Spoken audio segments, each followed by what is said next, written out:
All right, everybody, welcome back. Thank you so much for being here. Just a little bit of a quick story before we start this podcast episode with my guest today. So, this weekend, I was reading some quotes. I was trying to find my quote for the week that I wanted to pick out, put on my whiteboard, and look at every single day. And there was one that really stood out to me. It said that no matter what you do in the gym, no matter what you put on your plate, you will never be truly healthy unless you address what's in your mind and in your heart. And it really stuck out to me because a lot of people, they glorify being fit physically and eating healthy foods, but if you don't address what's going on in your mind and your heart, you will never be fully healthy as a person. I think this guest speaker today fully embodies this mindset. Is going to be a perfect opportunity for us to just talk about, being fully healthy as a person. So Dai Manuel, he understands how to be healthy as a human in business, in his mind, within his family. He's a lifestyle business mentor, a high performance life coach, an author, TEDx speaker, and he's here today to talk about success and how we can be more healthy individuals. Dai, thank you so much for being here. Welcome to the show. Matt, I just got to say thank you. Thank you for this opportunity, but also I know there's lots of people listening and watching week after week, episode after episode, and I just want to say thank you. Thank you for really, that. thank you. Okay, because yeah. I know as a content creator, I've been creating content online since 2007. Yeah, I'm an OG. Now that doesn't mean original gangster for some of you who might be thinking that. I mean old guy. Okay, so I've been doing this for a long time, but a lot of it's thankless, right? And it's not like that's not our intentions, right? I know it's not our intentions as creators to put this messaging out there in hopes that we get some thanks or some accolades. Right. There might be a little bit of a motivation there because that often ties to success. I mean, that's the subject that we're talking about today. It's nice to get validation and affirmation that the direction we're going is the right direction, but also more importantly, is it actually making an impact? Do people care enough, to spend the time to take this in, but then also to apply it to their own life? So Absolutely. They in turn develop a healthier relationship with what is success, right? And so anyways, thank you. I'm stoked to be here, man. This is great. Oh, thank you. Yeah, it's my pleasure. I mean, that's the ultimate goal here, just to get closer to that success. And I think health is a very big building block to this. And just want to kind of set the stage for the audience. So you have a lot of experience working in this field. You help people with their performance, with business, with just their mindset in general. You going back to your story, I'll let you kind of introduce your story to everyone, but you kind of took a 180 in your life with becoming more successful physically and mentally. Can you kind of set the stage of what brought you to this career field and how you want to inspire others? Oof. Okay, well, let's start with the easy question. No, I'm just joking. It's well, to be honest and very open, I'm 46. Or at least, sorry, I'm literally 1 month almost to the day. November 13th will be my birthday. And so when you're staring down the gun at 46 years old, things come into perspective a little bit, they just do. But, I look at birthdays as an opportunity to always do some great reflecting and some introspection, and because it's that yardstick upon which all of our lives are sort of measured, at least from a time standpoint. But more importantly than time, it's the impact that we do with the time. And, when I think back to my origin and sort of how things got started, from the age 9 to 14 was a hard period in my life. It really was. I was dealing with a lot of emotional stress and overwhelm and also some mental health challenges, which, to be fair, I've carried forward with me, but I've learned to manage it much more healthily.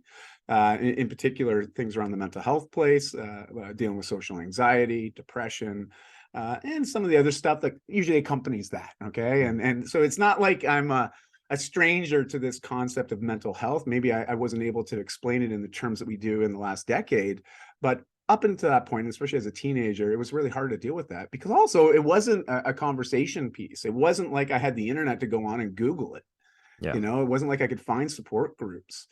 And so I was left to my own volition a lot of the time. And based on that, I figured out ways to self-medicate, to avoid some of that overwhelm, some of that anxiety, some of that mental health challenges. And for me, I learned to cope with it, or rather escape it with certain types of foods, as well as certain types of habits like video games and movie watching, little dopamine hits, right, that you get from that. So it makes me feel good in the moment, makes me ignore the real world that was outside of me at that point in time. And then also by the food choices I was making made me feel good in the moment as well. Eating a lot of, let's just say, I had plenty of food. It was just very nutrition poor. Okay. And so it often, and for those that understand nutrition, the less nutrient density we get in our foods, actually, the less effective the foods are, holistically, as far as our lifestyle is concerned. So a lot of times I see people and it's like, well, I eat plenty. Like, what are you eating? What kind of foods are you Hmm. eating? Right. And I am a poster child, quite literally, I was, for that. Okay. And so by age 15, I was morbidly obese. And that was hard, like really Hmm. hard, to deal with that. And but then there was this one morning, and it's the weirdest thing. I can articulate this now, Matt, and for those that are watching or listening, you have to understand. I mean, that's a long time ago. It's like 30 years ago, right? So I've had a lot of time to work with therapists and psychologists and work through some of this childhood trauma or stuff, because we all got this stuff, right, from when we were kids. And there's good, there's bad. It could be something that was a conversation we once had and just got stuck in our mind, right? And we've carried it forward. We've regurgitated in different ways into our life, but we've allowed it to impact us, and often negatively. And so sometimes it's important to try to reframe that, or to gain better understanding and clarity, so we can then in turn feel more confident about our decisions, our choices, our direction in life. Hmm. And when you're feeling more confident and clear, you don't procrastinate as much. In fact, it's the easiest way to kill procrastination is to get clear and confident in what you're doing and the direction you're going. And that's for anything in life. So at age 15, I started to realize that, oh man, it took me 5 years to get to this state of unhealth. If I'm honest with myself, and I'm starting to think, oh, 20 is only 5 years away. Yeah. What will I be like when I'm 20? And this is the scariest thing. I realized that if I keep doing what I was doing up to that point, it wasn't going to get any better than it was at age 15. At that moment when I was having that internal conversation with myself, I was like, gosh, I'm the healthiest I'm going to be right now. If I don't make any changes, I'll probably be more unhealthy 5 years from now, Hmm. more out of shape, dealing with more health and mental health complications. And to be fair, Matt, it scared the crap out of me. Yeah. It really did. Like, and so I made a very rash and fear-based decision in the moment. And I don't know why this one moment things changed and stayed changed, and the easiest way to put it is when you get to a place where you're more afraid of not making a change than making a change, you're probably ready to make the change, Hmm. and that's what it was for me. I was at that place where I was more afraid of staying as I was, because I knew deep down it wasn't going to get better than it was right then. And I started to make some choices, and put those choices into immediate action. And for me, it was self-education. I had to educate myself on fitness, on nutrition, on healthy living, mindset, because I had no idea how to do this. I Hmm. mean, honestly, I had no idea how to get healthy. And my kids are like, "Why don't you just Google it, Dad?" I'm like, I'm older than Google, guys. Like, believe it if you want, but I am older than the Google. And as such, when I was a teen, there wasn't that kind of access to resources. I also grew up in a small rural town, and it wasn't. There was a lot of stigmas, so you didn't Hmm. talk about this stuff, right? And but I got into motion, man, literally and figuratively. I just started doing things differently than I was doing, and I was expecting different results as such. Fortunately for me, the more diligent I was, and I maintained my commitment to moving my body a little bit more every day, changing what kind of foods I put in my mouth, changed the kind of inputs I allowed into my mind. So what I was reading, what I was watching, even the video games I was playing. Hmm. I moved away from video games, started to play those less and less, stopped watching as many movies, started to read more positive and uplifting books, getting around people that I felt had value that they could instill in me, people that were doing good things. And so my association changed, I changed my inputs, and I changed how I was showing up. Yeah. Now, that put me in motion, and in a 2-year journey, I eventually released the weight, developed a new lifestyle and a new mindset around health and self-care. And that's something I've carried forward with me, to this day, almost 46 years old, almost 30 years later. But I've had my challenges along the way, and I've made some poor decisions, and I've done some things that, of course, I regret. If I could go back and redo them, would I do it differently? Sure, I would. Okay, for Hmm. sure. But that gives me also the clearer intention moving forward in case situations like that happen again. I know not to repeat myself. And so, I got into my 20s and then into my 30s, and I was building and scaling a business. My partner and I built it to 8 figures a year, and it was in the fitness space, selling fitness equipment, accessories, supplements, and apparel. And it was e-com and also logistics, buying stuff and sourcing stuff overseas and making products overseas. And so it was just a whole bunch of learning and doing stuff. Hmm. Okay. And really big in the retail place. And I did that for 17 years.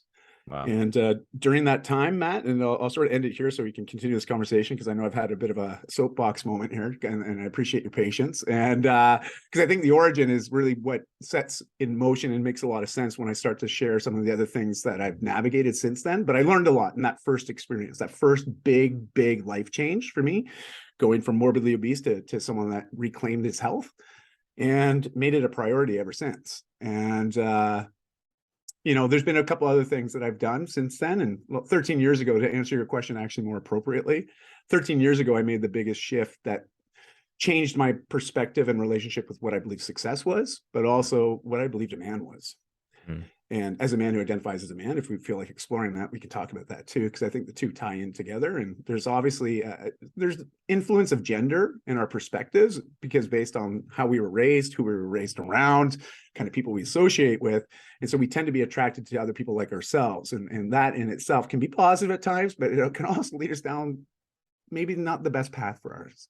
And I've experienced both sides of that. Okay. So plenty for us to unpack and talk about, but I'll sort of leave it at that. Anyways, that was sort of the origin story that got me started. Amazing. I love that. I love stories like this of seeing people just make such a big transformational change, because it embodies what there is to health. You see Mm, someone like yourself, or maybe it's an inspirational video on Instagram of someone losing mm, like 200 pounds in a couple of years and just changing their life. And it's not just going to the gym and showing up that's every right. day and getting the Oh, cardio in. It's so much more. Like you're mentioning, you're changing the books that you're reading, you're changing yeah. what video games you're playing, like what you're putting into your body. There's so many different levels to Mm, this. And I think the biggest one that people look at is that physical health, going yeah. into the gym, working out. So we can start with that, unpack that a little bit, because Sounds good. yeah, there's so much to it. You think of fitness, and some people might think of that as running. Some people might think of it as Yeah. strength training or yoga. And there's so many different avenues to reach in the fitness industry. Yourself not only being a fit person, but also having a business in the fitness industry previously. Like, what is the best way for someone to make that commitment to fitness? How do you find like what speaks to you and will make you the most healthy person possible? That's a really good question, and I do believe there's some subjectivity as well as objectivity to that. Yeah, And for I sure. can definitely say on the objectivity side, just based on what I've observed and the kind of people that I've had the opportunity to work with, but subjectively, for myself,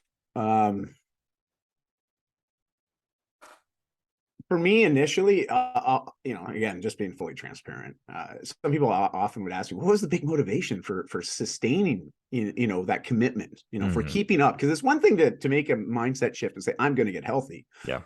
And it was hard, man. Like, I mean, especially the first few months, it was all, I'm trying to do everything different, right? Like everything, change how I eat, change how I move, change how I think. Like, I mean, it's like changing everything, right? And the more changes we try to navigate at the same time, the more, well, statistically speaking, the more opportunity for us to fail, you know? Hmm. Um, but I wasn't going to allow that. I didn't want to fail. And for me, the big motivation was I actually, I wanted a girlfriend. Okay. Like I Yeah. wanted a female counterpart to want me and see value in me that I Hmm. couldn't see in myself. And I Hmm. believe that validation and affirmation would mean that I'd made it. Yeah. It You know what builds I a lot of mean? Like, confidence. yeah, it was confidence, but it was also, I just wanted somebody to love, Hmm.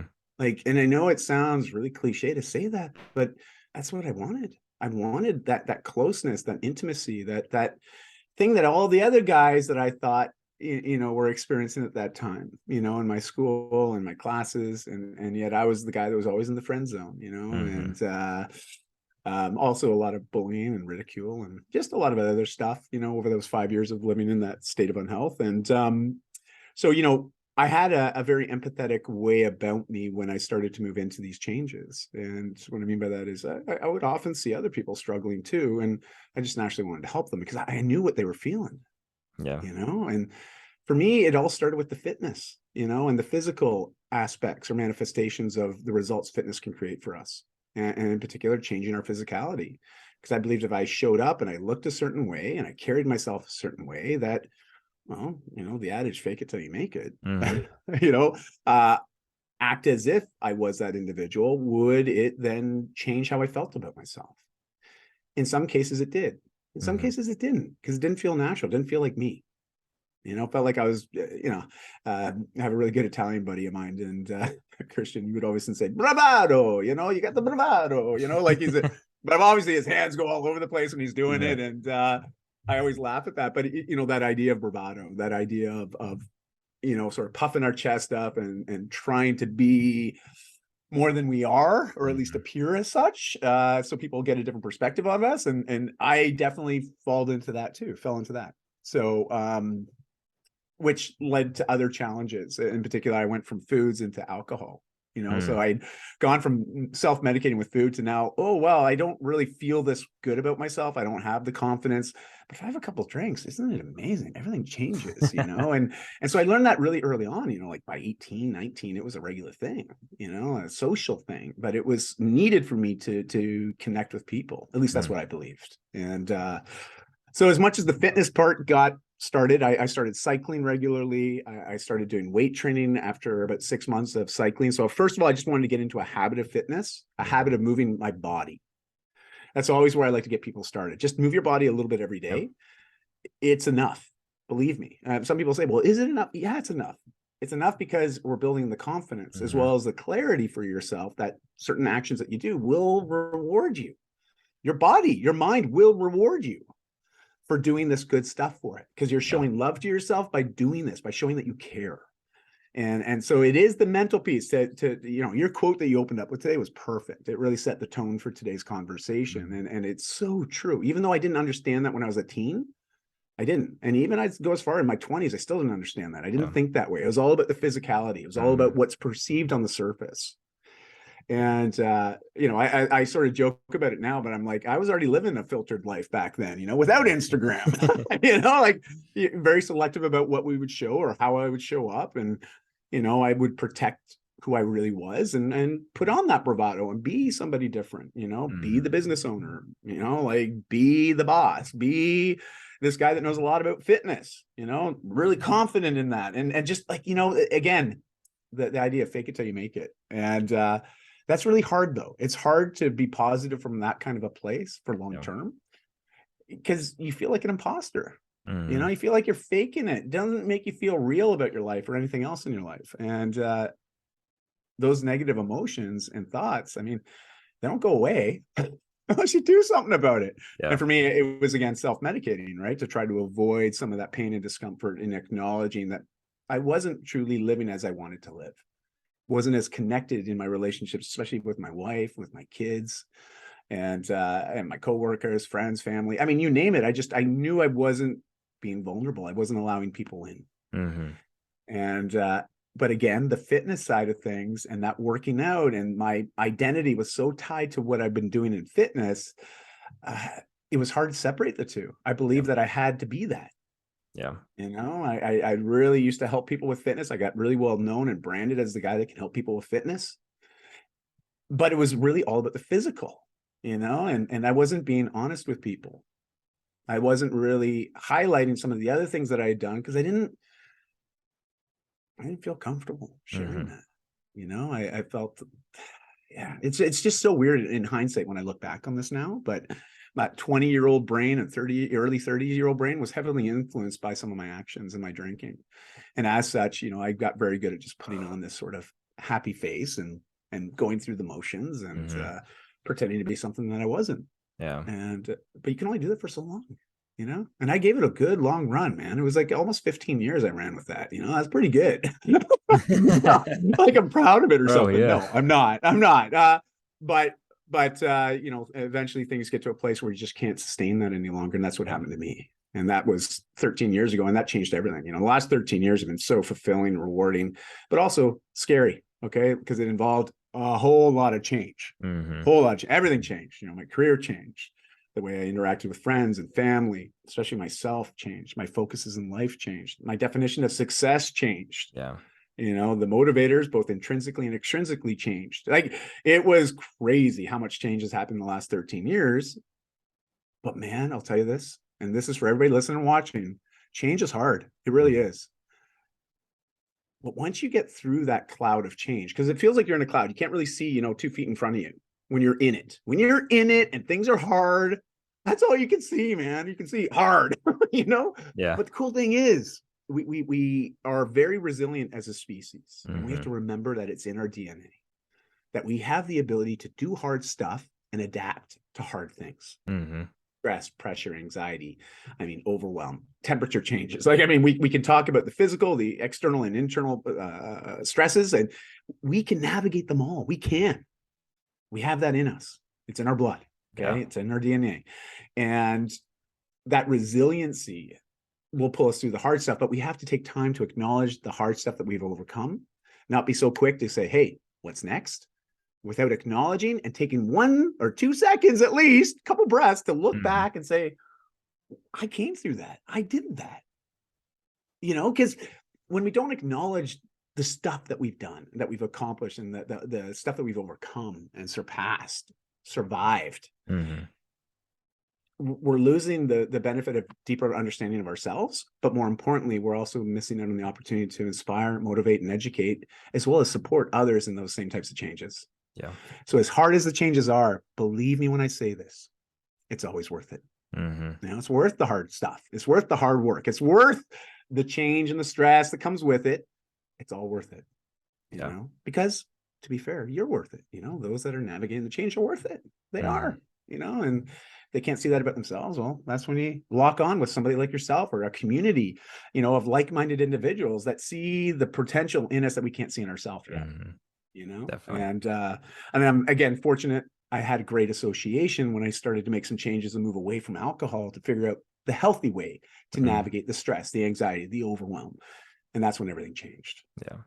Yeah, that's amazing. This story that you're sharing is unfortunately often glorified in today's society. Like, honestly, if I were to go on You're right. TikTok right now, Yeah. it would probably take me less than 2 minutes to find someone sharing a video about them going to the gym to, battle their depression or fight these demons in their mind, like all these different things that, like, things are going on. And it's proven, like, this is a fact that if you go to the gym, you work out, you do anything, like, it's the chemicals and everything, they're going to make you feel better. 100%. That's right. But the problem is people use this as an avenue to run away from their problems. You're And, right. the most common thing is you go through a breakup, you want to get into the gym, you want to, like, get revenge on this person, always, like, prove them wrong. But if you never look inside, whatever you're dealing with, no matter what the issue is, if you never look inside and say, hey, I'm struggling with this and I need to find how I can get better, it's never going to get better. You just keep running and running and running. All of a sudden, you're working out for the wrong reasons. You're getting smarter for the wrong reasons. You're doing all these things for the wrong reasons, not to better yourself. It's to just run away. So I love this story because I think a lot of people can relate to it. Like, these TikToks that I'm talking about, they're so entertaining because everybody can relate to it, but it's not the right way to go about it. Correct. Oh man, well said. That's it is tough. I was sort of joking earlier when I talked about the filtered life, but we're definitely living in a culture now, a day and age where there's a lot of filtering going on. There's a lot of showing only as much as we want to show. Yeah. And, Brene Brown, for those that are really interested in this idea of vulnerability, especially more from a professional angle and how it can benefit us in the workplace and our working in relationships, but it also applies to all of our personal stuff too. But she really hammers and goes deep on the professional side. And, she always refers to vulnerability isn't meant for shock and awe. And that, case in point, what you were mentioning on TikTok, that is very much to create a little bit of shock and awe, or to have people look at us in a certain way. It's not coming from a place of wanting to inspire, motivate, and educate somebody. It's coming from hey, look at me, this is something great I did. And wrong motivation. And of course, I'm not trying to say that those individuals, or to shame or to judge what they're doing. Okay. Please don't take me out of context here. But I would ask them to look internally and say, okay, what are my motivations for doing this, for showing up like this right now? What is the intended impact I'm looking to make? And I think that is the conversation that we skip over. Yeah. Especially when it comes to making fitness or health or lifestyle changes, right? Like, we're very good in the fitness industry. And you know what, as a young trainer in my 20s and my late teens, this is what I did. And I still see it being taught today. And, I know I'm a little polarizing on this, and I know there's people in the fitness industry that sometimes get a little bit okay with some of my comments, but I'm talking from my space, okay, from what I've observed in 30 years in this industry. We love to quantify things rather than qualify things. And what I mean by that is, how much do you bench? How much do you squat? How fast Mm-hmm. can you run a mile? How high can you jump? Like, can you do 10 burpees in under 10 seconds? Like, I mean, I don't know. Like, we find comfort in putting numbers on things and measuring things that way. Whereas I now, and especially the last 13 years, I changed my focus. They changed the types of questions I ask people, because those are all benefits from doing the action. Mm-hmm. But that doesn't tell me anything about you and who you are, Yeah. nor what motivates you as a human being. What kind of lifestyle do you want to be leading? Not only today, 10 years, 20 years, how about 50 years from now? What kind of grandparent do you want to be? Mm-hmm. Because that is the stuff I'm more interested in. I'm a big fan of longevity, and I think science is doing a great job of keeping us alive longer. Unfortunately, science isn't been very supportive on the vitality side, because that involves work on the individual. Yeah. You can't take a pill and all of a sudden, well, I guess you could. I mean, you could take caffeine pills, ephedrine pills. I mean, you can do the whatever the old stacks that they used to do with that stuff. Yep. I mean, sure, you can do that. It gives you momentary energy, but it's not a long-term solution. You're not really driven from the inside out. Mm-hmm. And that is the qualifying I'm referring to. Those are, I think personal trainers should automatically be required to take a life coaching course. Mm-hmm. Yeah, definitely. If they took a basic life coaching course, even just take an online one, it just is going to give them a different perspective and help them put the fitness into terms that are more lifestyle specific. Yep. Rather than result specific, Mm-hmm. and because that's what people want. It's like, how much do I weigh on the scale? What's my circumference around my waist? It's just we like to quantify. Mm-hmm. Let's get Yeah. back to qualifying. Mm-hmm. You're absolutely right about that. You've mentioned alcohol a couple of times. Mm-hmm. I want to ask you, what's your perspective on alcohol today? Do you drink? Do you stay away from it? It started as a 1 year thing, like it was 13 years ago. My wife and I, while we were sitting down, and for those that want the deep details on this, just Google my TEDx talk, Mm-hmm. or if you want to provide in the show notes, it's easier for people to find it that way. But I talk about this story specifically when for those that are in Canada, you'll get this reference. TSN is the sports network, and I know you have ESPN in the States, but Yeah. TSN Turning Point is this thing that they have on the TSN network where like the underdogs all of a sudden have one play that now puts them in the upper hand, or maybe they eventually win. So it's that turning point, right? That Mm-hmm. TSN turning point. Well, this was my life's TSN turning point. Okay. It was that moment where I went from one direction, I'm going a completely different one. And it was Mm-hmm. by my choice. But it was also influenced based on the circumstances that I had created for myself. And please recognize the language I'm using in this. I'm owning it. Yeah. I know where I was. I know how I got there. And there wasn't anybody holding a gun to me saying I had to do any of the things that I did. Mm-hmm. It was all on me. I own it. All right. I own my choices. Am I proud of them all? No. That's okay. I got the rest of my life to make up for that, Mm-hmm. But long and short of it, like my wife was asking me, what's it going to look like for us to separate and co-parent our kids. And, we were talking, this is after 10 years of marriage. Both my girls were under the age of 6 at this time when we're having this conversation. And oh man, it was tough, right? I realized that family is one of my core values. It's what I Yeah. prioritize. And yet here, that value was going out the window. It Mm-hmm. wasn't what I wanted. And yet I had nothing I could say to defend myself, because she was right in all her justifications of why she wanted to do that and why she wanted to end things. Yep. And it was in that realization, I started to plead with her, tears are shared on both sides. And she goes, I'm going to ask you a question. And this is the question. Those that are listening to this or watching this is it. You can formulate this question into whatever way you need to, but it's just as impactful. And she asked me, she goes, Dai, are you being the type of man that you would want to marry your daughters? Mm.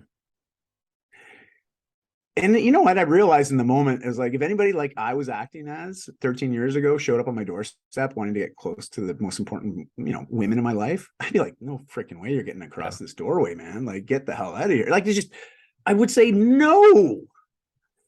But that's what I was modeling to my kids as, like, this is what a man is. This is what a husband is. This is what a brother is. This is what a son is. This is what a business owner, a community leader. Like, this is what I am, that first image of all those things for them. And that's what I was saying was okay. And it was in that moment I made a commitment to myself, similar to when I was 15. It was like really sudden. When I made the decision for myself to make some changes, it happened. When everybody else tried to encouraged me to make changes because they love me and they saw me hurting and they wanted me to get better. They wanted me to be happier. But every time they came to me offering support, I was like, okay, you're just saying I'm not good the way I am and I need to change. You don't like how I am now. Like that was what I heard every time someone was trying to help me. Mm-hmm. In this moment, I made a decision. I was going to go 1 year without drinking. I made it to myself. And from the ages, 18 to that point in my early 30s, it's been almost 15 years. I'd never gone longer than a month without drinking. Wow. I did the occasional sober September or something like that, right? Like Yeah. I'd done those January. challenges, prove that I could do it. Yeah, exactly. So I've done those. And, but here was, I'm going to go 1 year, no alcohol. It would be the longest that I'd done in about 16 years time. So it's fairly significant commitment, but I felt that I needed it and I wanted it, and I made that commitment to my family, but more importantly to myself. And then I got to work and I realized very quickly in the first few months, it was going to be hard because it was a coping mechanism for me. So you take away that crutch, if you will, you realize, oh man, I've got a gimpy leg here and I can't walk. Like, what am I going to do? Like that was the way that I was coping and getting through the day. And now it's gone. And then you're forced to figure out new ways. And after a few months of struggling, I was like, you know what? I need some help. And that was my first time really my entire life where I got vulnerable and asked my wife, especially, first of all. And then after that, other people for support and help. And because I used to always think, the kind of guy that I've been and who I've always portrayed myself as, I can't ask for help.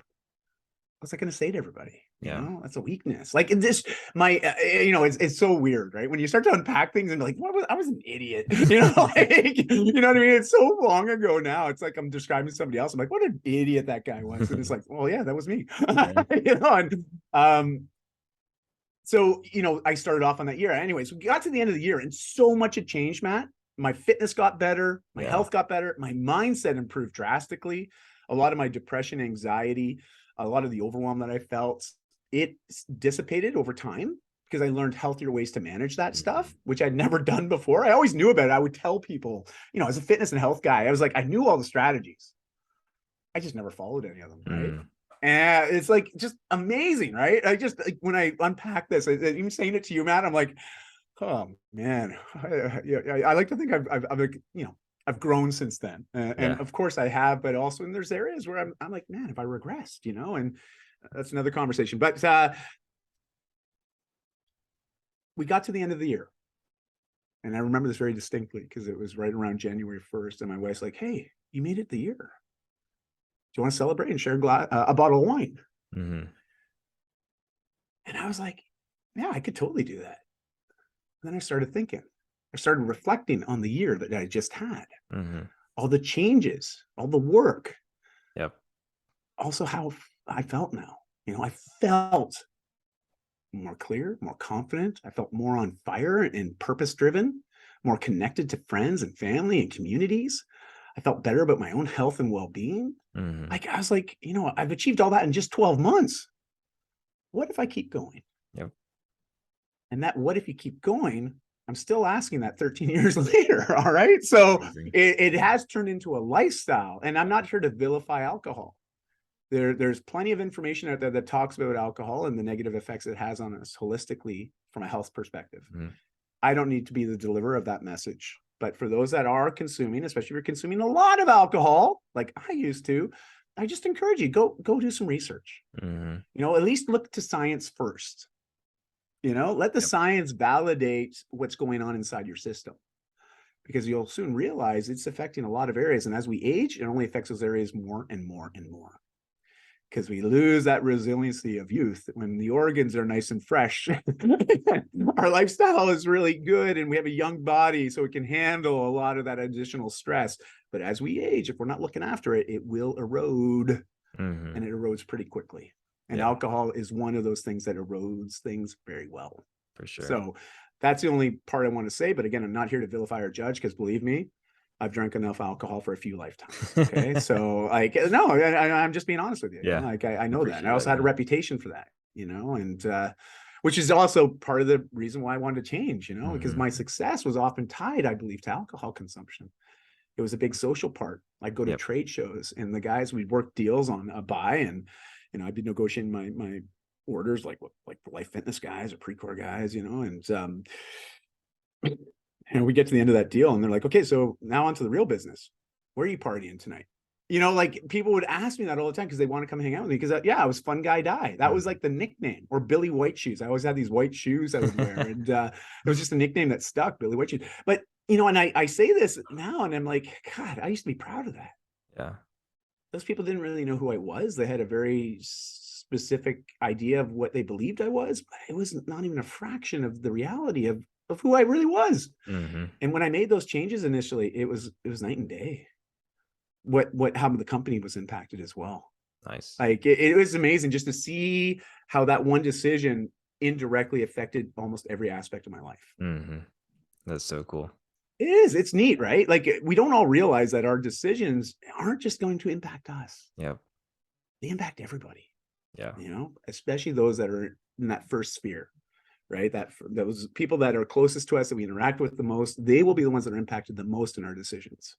Mm-hmm. And anyways, yeah, I've talked a lot, so my apologies on that, Matt. No But worries. I always like to. I'm a storyteller, and Yeah. I also grew up with three. Well, I grew up with three ladies in my house, and I fight for mic time. So here you go.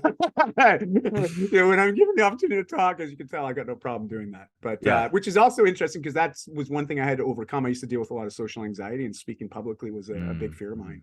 Still is, makes me nervous as all hell. But I've learned to channel that nervousness in a positive way, Yeah. and I now am able to lean into that and make an impact, and yet still have the heart palpitations, and the hands sweating, and a little bit of anxiety there, but it's all good. It's excited and fun energy now. That's at least my relationship to it. Yeah, that's amazing. It's truly life-changing stuff. I mean, to Mm. say if like for the alcohol, like I'm gonna go without alcohol for a full 12 months and then just keep going for 13 years. That's amazing. And just to see like the physical benefits, I'd imagine like you see that pretty immediately.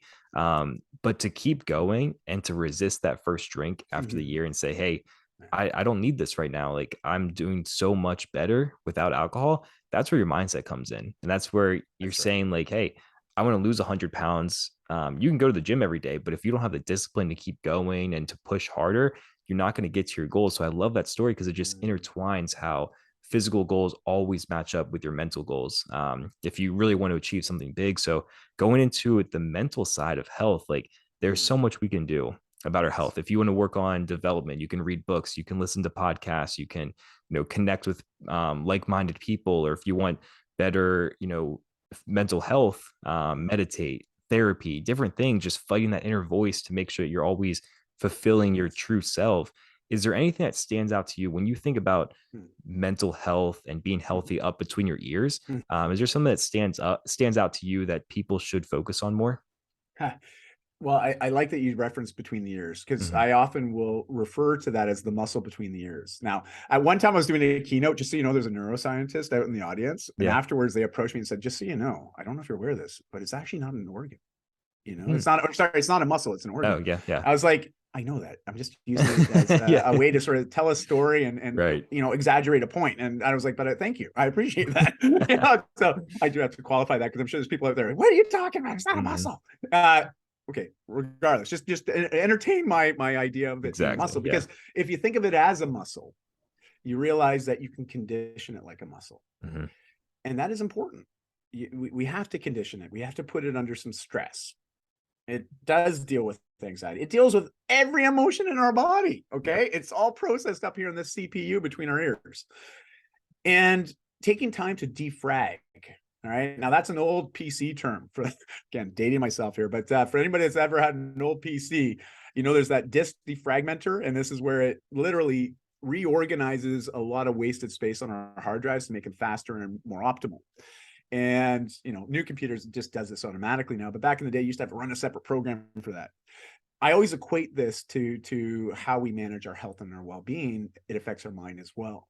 Mhm. And taking time or making space to defragment and make the brain a bit more optimal, so it can manage not only the inputs but also better manage the outputs. Mhm. And some of the best strategies I've found for that include meditation. And it's not like I'm talking about doing it a couple hours a day. Okay. Right. Like, listen, I've done the 10-day Vipassana meditation retreat where literally you're meditating every day. Like, you sit on a pillow, you get up at like 4:30 in the morning, you're on Mhm. the pillow by 5, you get up for one meal, and then you're back to the pillow. and you're Wow. there until night, right? And you Oh, do that for like 10 days, yeah. like, and there's no interaction. I mean, it's like, that's another story entirely. For those that are interested, I blogged all about it on my website. Just go to it and type in Vipassana. But um, because I had a hard time meditating. So I thought, well, Mhm. here's a crash course in meditation. Like, Fully and it was in immersed. it was 2 hours north of Bangkok in Thailand. I went to this meditation center. It's called the Vipassana Center. It's non-secular, so it doesn't follow any religious belief systems, but it is attached to the meditation modality that's often credited to Siddhartha when he became the Buddha. Mm. When he became the enlightened one, it was believed that this is his meditation style that he was doing when he created that space for him, Interesting. that achievement. So it's been, perpetuated and shared globally in these nonprofit Vipassana centers. And you just go to vipassana.org, and literally it's all volunteer driven. You don't have to pay any money. You just got to create space to get there Hmm. and then be there for 10 days. Right. And then obviously they ask for donations. That's what keeps these meditation centers going and keeps them nonprofit and Yeah. accessible to everybody. It's amazing. It's a game changer. Okay. And it changed a lot of things for me, especially my relationship with meditation. But in as little as 5 minutes of controlling our breath Yep. and trying to center ourselves, in that short moment, we see some metrics change internally, especially something called HRV, heart rate variability. Once you understand, and that's the one metric, anybody that's got an activity tracker like an Apple Watch or an Aura Ring or any of those stuff, a Whoop Band, you'll notice that these all track HRV. Most Hmm. people don't pay attention to it though. It is the only metric that I really care about. Hmm. It ties into stress, into recovery. It tells us where we're at from a stress standpoint, also from a recovered or under recovered point. And once you really start to understand HRV and the relationship it has to your health and well-being, you can start to see certain things that influence to get your HRV higher. And that's what we all want. We want to try to see that number go up because it means we're more rested, we're more present, we're feeling better about ourselves and everything included, physically, emotionally, spiritually, psychologically. And also, we're probably managing some of the stress hormones more effectively too when the HRV is higher. If we're Yeah. chronically low HRV, it could be a sign that cortisol levels are chronically high, which means we're probably not getting adequate REM sleep or stage 3 sleep, where our body heals or defrags Hmm. the brain. So meditation is sort of a stopgap to help that along. So Gotcha. meditation's one, learning about HRV is number two. And then number three, which I think is very, very critical, is creating the space to get outdoors. Hmm. And for me, it was just walking. Like literally getting out for a 30 to 45-minute walk. And I like to cascade my habits because I know we all have certain ambitions to get so much stuff done in a day, but it's hard. Yeah. So learn how to cascade some of those things so you can do a couple of them at the same time. Yep. For So sure. I love to walk while listening to an audiobook, Perfect. or I go for a cycle and I'll listen to an audiobook. So because when I'm doing that, I'm feeding my mind as well as my soul, right? But Hmm. I'm also rewarding myself with something physical that also helps me regulate my emotions. And so this outdoor activity, whatever it may be, it doesn't have to be super strenuous or intense, just going for a casual hike or a nice outdoor walk or Hmm. a casual, commute type cycle. It's enough to create a positive uplift emotionally, spiritually, psychologically, and physically. Yeah. But it's all about consistency. It's not like you do it once and then like, oh, I'm good now for what, a couple months? No, it's not like the same goes with anything, right? Like, I mean, I often think it would be kind of cool if people ate a fast food meal and they put on 10 pounds immediately. Hmm. If that was the end result of having like one fast food meal, I think people would make decisions differently. But unfortunately, Definitely. it's a compounding over time and not positively, right? But Hmm. on the negative side. But also, if you think about that same idea on the positive side, you go to the gym every day, you change how you eat every day, Hmm. you start to change some sleep patterns. So you see just marginal improvement in all those areas. This compounds over time to something massive. Yeah. And literally within like 2, 3, 4 months, you could be at a completely different destination where you feel a lot more fulfilled, happy, and joyful, Hmm. you know? And it happens fast, but we have to be consistent with the commitments of doing the things, Yeah. right? That we've attached to that. So those are a few of the things that I often encourage people to start with because it's easy, it's accessible, it doesn't cost any money. It's a reallocation of your time that you're probably already spending doing stuff, but now it's Hmm. just reallocating it to do a couple things that you get immediate benefit from. Yeah. Because again, we all want to know what's in it for me. Hmm. Listen, we live in our own head. It should be a very selfish thing. Self-care is selfish, Hmm. Definitely. but it's supposed to be. Like, I have yet to find a career path that someone is going to say, hey, Dai, we're going to pay you X amount per year, and all we want you to do is look after yourself. Wouldn't that be awesome? That would be great. I think that'd be pretty cool. So, hey, by the way, if anyone's hearing and watching this and you have that kind of a role, hey, Yeah. I'm Congrats. here. But that's not the case. So you want to see your health improve, you got to be the one to take charge of that. Yeah. You just do. You got to fully own it. And until you do, you can't be upset with the results that you get. Mm-hmm. That's the bottom line. I tell this to everybody. I'm like, you're unhappy with where you're at, but how do you think you got there? And if they start pointing fingers at other people, they're not there yet. Yeah. They're not ready to make a change. When you start to point the fingers on yourself and acknowledge the things that you've done to bring you to where you are, you also understand better that, well, if I want to go back to where I was, or at least get to a better place, well, I just got to keep on going now, or change direction, right? And just start walking. And so those are just a couple things, but those are also tie into the mindset conversation, right? For sure. Like, because it's that self perspective that influences everything. Yeah. I agree with those 100%. They're simple, like everybody can do them every single day, and they're also like easy to access. Like you said, they're all free. It's cheap to do. All you have to do is give up your time and just make that commitment. Going off of meditation, is there a specific time of day that's best for meditation? Like, as some people say, it's best in the morning or maybe at night to fall asleep better. Maybe if you're stressed midday. Like, what do you think about that? Well, I often joke about it, but I think there's some truth to it. Is, anytime you feel you need to meditate, you're probably right. Gotcha. Yeah. You know what I mean? It's like you get to that place, it's like, man, I really feel like I need to just slow down and take a minute. Just need a few breaths. Yeah. Like even just a quick 30-second centering, right? You just close your eyes, turn everything off, put the phone down. If you want, put a timer on for 30 seconds, 60 seconds, and just focus on your breath in and out. Like, just try to clear the mind, but you won't. I'm just being straight. Like, I don't clear my mind. There's always something there. I'm either thinking about, okay, I just set the timer and got this calling I have to be late, but just trying to bring myself to a place where I can start to tune some of that out. So I can focus on and be present for actually how I'm feeling in my own body at this exact moment. And that just takes a few seconds. The more you do it, the more quickly you can come back to that space. And that's why there's an advantage to the practice and sticking with it long enough. And often when I'm working with people, I'm like, 5 minutes a day is all I'm going to ask you to do for the first month. First 28 days, it's just 5 minutes a day. I don't care when you do it. Yeah. I usually invite people to do it after their exercise, though, because I find it's easier to focus on your breath work when you're trying to bring your heart rate down. Gotcha. You're already overextended. You're huffing and puffing. You've just had a great set or a workout.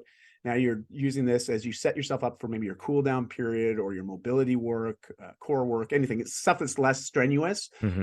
Take 5 minutes and just meditate. Okay. Come into that recovery space. I just find it's easier to tune everything else out because you're huffing and puffing so much, especially you say your heart rate's up around 140, 150, right? And believe me, you want to bring that back down as quickly as you can. So, you just sort of meditate, work through the breath, try to mentally slow the breathing down. So you get this relationship with also trying to calm yourself. So that's often one thing for people that really struggle with it. I'm like, well, hey, if you're going to work out every day anyways, because you want to make that commitment to do something physical every day, 5 minutes of meditation afterwards. There's a great app. It's free, called Insight Timer. Phenomenal app. It's all done through like communities around the world contribute content. So it's pretty cool because you get all these different types of instructors and life coaches, and they make different types of meditations, different times, different styles, and they just post it in there. And literally you can sort through their database based on time allotment, style, whether you want a male or a female leading you. Like, it's really quite good. And awesome. And again, it's free. Okay. Like, I'm all about like, hey man, like I'm not here to say, go invest all this money into your stuff. Like, you know what, do the free stuff first. Because if you can get consistent with the free stuff, you will feel a lot better making the bigger commitments later. Yep. So. Definitely. Yeah, that's great advice right there. Dai, my last question before we wrap up, how do you define the word success? All right. Well, today, like now, it has far less to do with monetary gain than it ever did. For me, success is actually creating, or not so much creating, but living the life that allows me to feel fulfilled, joyful, and happy the majority of the time. Not all the time, but the majority of the time. And having the freedom to do what I want with who I want anytime I feel like I want to, like that freedom of the ability to just do life. That's very important to me. and sure, finances come into that to a certain extent, right? Because we need to be financially responsible. Finances is one of my values. I've got 5S: fitness, faith, family, finances, with an overarching for fun. Mm-hmm. Finances is just the way that we contribute to the world, but also remunerates us. For sure. It's not just about dollars and cents. It's more that I always tie it to impact, Yeah. and here's a little tip for everybody. For the last 20 years, literally 20 years, I stopped focusing on income and instead changed my focus to impact. The more I chase impact, every year my income's gone up. Wow. That's great. Cool, right? Yeah. Isn't that cool? Like, and because really, when you're doing stuff that makes an impact and makes a difference, people take notice and they will want your help. Yeah. Okay. We want your book, want your services, want you to come talk to them. Like, they want your support. Yeah. And it's a fun thing, right? I could do things that make a difference in people's lives. Man, I love that, and to me, that is a big part of what makes me feel successful. Super cool. Yeah. I love that definition. It's just understanding life on a different level than just money. That's a great reminder, and something we talked about before we started here. Just, there's so many different levels to this that's unique to everyone. So I love that. Awesome. Dai, before we let you go, can you plug your social media, anything else you want people to check out after this? Oh, well, thanks, Matt. You know what? I've got a really unique name. I know everyone's probably like, Dai, you keep saying Dai, Matt, what is up with that? And just so everybody knows, it's DAI. Yep. And it's the Welsh form for David. Gotcha. So I have a Welsh background, but also my last name, Manuel, is Portuguese. Manuel. So I know everyone's like, huh? Welsh, Portuguese. I always tell people I'm Canadian. Don't worry about it. All right. And it's all good. But I'm most active when it comes to social on Facebook, Instagram, and LinkedIn. And so if you just type my name in, you will find me and just shoot me a note. Be like, hey, this is what I think success is. I heard you and Matt talk about it. This is what I think success is. Yeah. I would love to hear that. And I think it's the best way for us to engage and start to create a conversation. Let's find common ground, right? And outside of that, my website's got about 1,700 articles on it. It's all stuff I've been contributing to help people just get out of their own way and have a lot more fun in life. And it is a bit of a rabbit hole. Full disclosure, you go there, you start typing in certain keywords, you're going to get lots of content. Enjoy it. Don't get overwhelmed by it. Find one thing, try it. Yeah. And that's all you can do. Every day, just try to do one little thing that moves you forward. That's it. And you know what? You do that enough. Gosh, a year from now, you'll have 365 different little actions that you've done every day. You'll be someone completely different. Yeah. And probably a lot better for it too. So remember, it's those little micro decisions that we make every day that actually make the greatest amount of impact in our life long term. So awesome. That's it. Thanks, Matt. Perfect. Yeah. Thank you. Thank you for your time. Thank you for all this knowledge you dropped in. Just keep making that impact. I love that reminder of just, striving to make that impact and keep doing what you're doing. It's a pleasure to connect with you, and looking forward to seeing how this conversation keeps evolving over the years. Likewise. And, Matt, thank you again for creating the space for these types of conversations to happen organically. Thank you. It's needed, and it's needed more and more now. Yeah. And so thank you for offsetting the scale of negativity in the media, because that's what it is. If everyone looks on, right. I mean, you can't help it. It's like you got the scale, and man, the negativity is way down here. Yep. We need more people like you that's going to start to even this. And then eventually I'd like it to get to the point where we have more positivity than negativity, and well, it's a work in progress, but it's a worthwhile process. And so I just want to say thank you for leading the charge, my man. Thank you, Dai. Appreciate that. It means a lot.